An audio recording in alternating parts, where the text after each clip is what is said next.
Area of 2D Composites Part 2. Number 1. Calculate the shaded area. So we're talking all this shade here and here. If a regular pentagon with apothem of 7 meters and one side of 10.2 meters, as shown below, was inscribed in a circle of radius 8.7 meters. Now,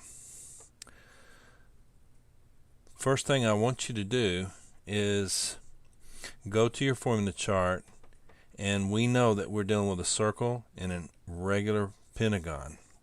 Okay, so when you go to your formula chart, you go under area and you look for the regular polygon, which is 1/2 AP, and circle pi r squared. We want those two formulas. Now in part 1, your composites, you were adding, where part 2 you're subtracting.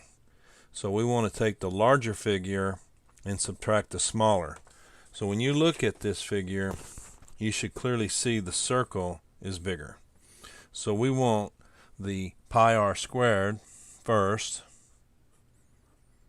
okay, and then subtract the regular pentagon, which is 1/2 times A times P.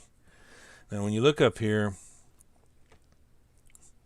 we see the apothem is 7, so we know that we know the A is equal to 7, and we have one side is 10.2. So we can make ourselves a little note here that the perimeter is going to equal to 10.2 times, a pentagon has 5 sides, times 5. So we can put that into our perimeter. Our apothem, well, we know the radius. We also know in the reading. One of the things that I want to point out to you that is when you're drawing in this triangle, if you ever had to find the radius, remember from the center drawn perpendicular to one side, you want to stop right here now, because this is your side of the pentagon. You don't want to continue going through. If you do and touch the circle, then you're representing the radius. Now the radius is this piece here drawn to the circle. That's the radius. Now we know that the radius in the reading up here, and I'll go ahead and make a note right here that R is equal to 8.7. okay, we know the radius was 8.7, and get in the habit of underlining or circling these important terms that are in the reading, and that we had one side here of 10.2, and then the apothem here is 7. Okay, those three things were needed because of these formulas are requiring the radius, the apothem, and the perimeter. And then when you look at this, that the apothem is 7, we put that here. We know that the radius is 8.7, that goes over here, and we know that one side is 10.2. I can say, right here, this is 10.2. We know all of these are equal because it says it's regular, so all sides are 10.2.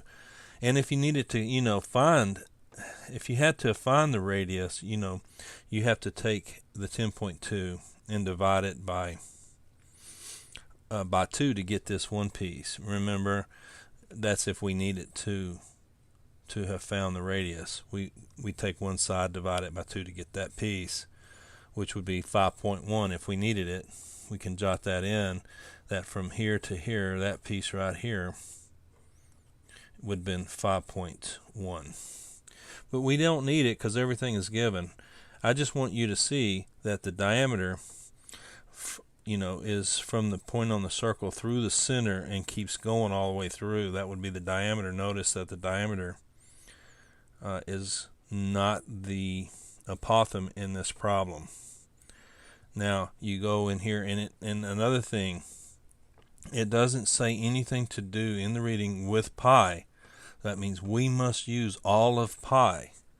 So when we write this down like this, we want to make sure and put all of pi into the calculator, and I'll show you here in a minute. But we go pi times radius squared minus 0.5 times the apothem 7 times, and here's another thing, and this happens to me a lot too. I'll get the side and forget to go to have that calculation already in my calculator before I start entering all this, and so you can just fix that right here and put 10.2 for one side and then times the 5. Take care of that right then and there.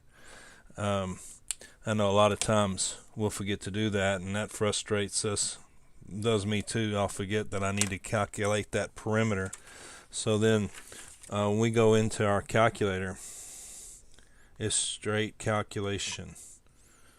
Alright, and that'll look like this. You can see this. So when you go, you know where the pi is located at. Get that, press enter, get all of that. Pi times 8.7 squared minus 0.5 times 7 times 10.2 times 5. Okay, now you can see the answer to this problem would be rounding to the nearest tenth is the other thing we need to remember to do. That would be a 59.3, because the next decimal to the right of 2 is 8, which is greater than 5. We round the 2 up to 59.3. So the area is equal to 59.3, and then meters squared. Don't forget to square that. Okay. Finish this problem, do number 2 the same way. You might be able to take off and work the rest of these on your own. If not, we'll meet you at probably number 3. Thank you.